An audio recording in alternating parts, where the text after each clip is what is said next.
Hi everyone, welcome to Satya study circle. ఈ వీడియోలో మనం 2022 పోలీస్ కానిస్టేబుల్ మెయిన్స్లోని మంచి మార్క్స్ వచ్చిన కొంతమంది ఆస్పిరెంట్స్ వేరే నోటిఫికేషన్స్లోనే అయితే మాత్రం జాబ్ రావడం జరిగింది. అదేవిధంగా జాబ్ కన్ఫర్మ్ అవ్వడం కూడా జరిగిందండి.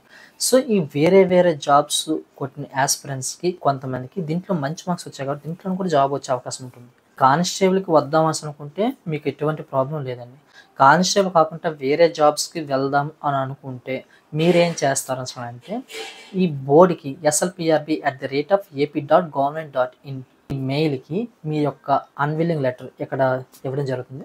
సో ఈ unwilling letter at the same time మీ యొక్క అప్లికేషన్ ఈ రెండు కలిపి మీకు ఏ జాబ్ వచ్చింది, దేనికి వెళ్తారు అనేది మెన్షన్ చేస్తూ ఈ అన్విల్లింగ్ లెటర్ మెరిట్ లిస్ట్ లోపు ఇచ్చినట్లయితే మీకు వచ్చిన జాబు మీ తర్వాత బార్డర్లో వచ్చిన ఆస్పిరెంట్స్కి అయితే మాత్రం ఇవ్వడం జరుగుతుందండి.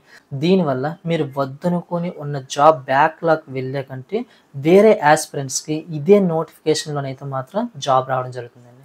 మీకు వద్దనుకున్న జాబ్ వేరే వాళ్ళకి లైఫ్ అవ్వడం జరుగుతుందండి. కాబట్టి మీరు పెద్ద మనసు చేసుకుని ఈ చిన్న పని చేసినట్లయితే మీకైతే మాత్రం వేరే ఫ్యామిలీని అయితే మాత్రం నిలబెట్టినట్టు అవుతారండి.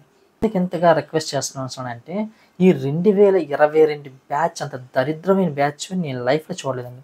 నేను 2013 బ్యాచ్ కానిస్టేబుల్ అండి. నా ముందు 2011 బ్యాచ్, 2009 బ్యాచ్, 2007 బ్యాచ్ వెళ్ళే నాకు తెలుసు. అదేవిధంగా నా తర్వాత 2014 బ్యాచ్ చిన్న బ్యాచ్, అదేవిధంగా 2016, 2019 బ్యాచ్ వెళ్ళాను. కానీ ఇంత టైం టేకింగ్ తీసుకుని ఇంత స్ట్రగుల్ ఫేస్ చేస్తూ ఇన్ని కేసులు అవుతున్న ఏ బ్యాచ్ కూడా నేను చూడలేదండి. అసలు నిజంగా మీరు ఒక వారియర్స్ అండి. ఈ 2022 బ్యాచ్ కానిస్టేబుల్ ప్రిపేర్ అవుతున్న ప్రతి అభ్యర్థి కూడా నిజంగా వారియర్స్ మీరు, అర్థమవుతుందా?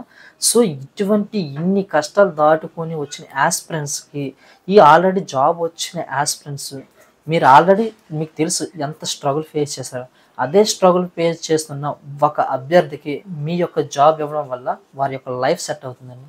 ఈ డబుల్ జాబ్ వచ్చిన ప్రతి ఆస్పిరెంట్ కూడా పెద్ద మనసు చేసుకొని ఈ మెరిట్ లిస్ట్ వచ్చే లోపే మీరైతే మాత్రం ఈ బోర్డుకి అయితే మాత్రం మెయిల్ చేసినట్లయితే ఈ యొక్క జాబ్స్ అన్నీ కూడా ఈ బోర్డర్లో వచ్చిన ప్రతి ఆస్పిరెంట్కి కూడా మనకి వెళ్ళడం జరుగుతుందండి.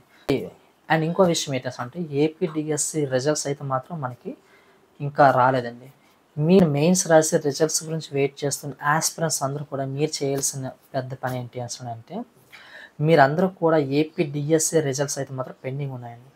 కాబట్టి ఈ ఏపీడిఎస్సి రిజల్ట్స్ ఎర్లీగా ఇచ్చేటట్టుగా మీరైతే మాత్రం గవర్నమెంట్కి మీ యొక్క అభ్యర్థన తెలియజేయండి, ఓకేనా?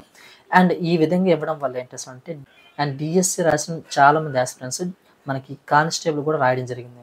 ఈ డిఎస్సి ఇచ్చిన 10 days తర్వాత మనకి కానిస్టేబుల్ రిజల్ట్స్ ఇచ్చినట్లయితే మనకి డిఎస్సిలో జాబ్ వచ్చిన ఆస్పిరెంట్స్ మనకి ఈ కానిస్టేబుల్లోని మంచి మార్క్స్ వచ్చినట్లయితే వాళ్ళు అన్విల్లింగ్ ఇవ్వడం వల్ల ఇంకొన్ని పోస్టులు ఎక్స్ట్రాగా మనకి బార్డర్లో ఉన్న ఆస్పిరెంట్స్ ప్రతి ఒక్కరికి కూడా వచ్చే విధంగా అయితే మాత్రం మనకు ఉంటుందండి, ఓకేనా?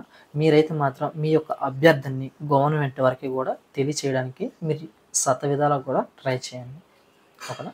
ఈ వీడియో నచ్చినట్లయితే లైక్ చేయండి, కామెంట్ చేయండి, మీ ఫ్రెండ్స్ అండ్ ఫ్యామిలీ మెంబర్స్కి షేర్ చేయండి.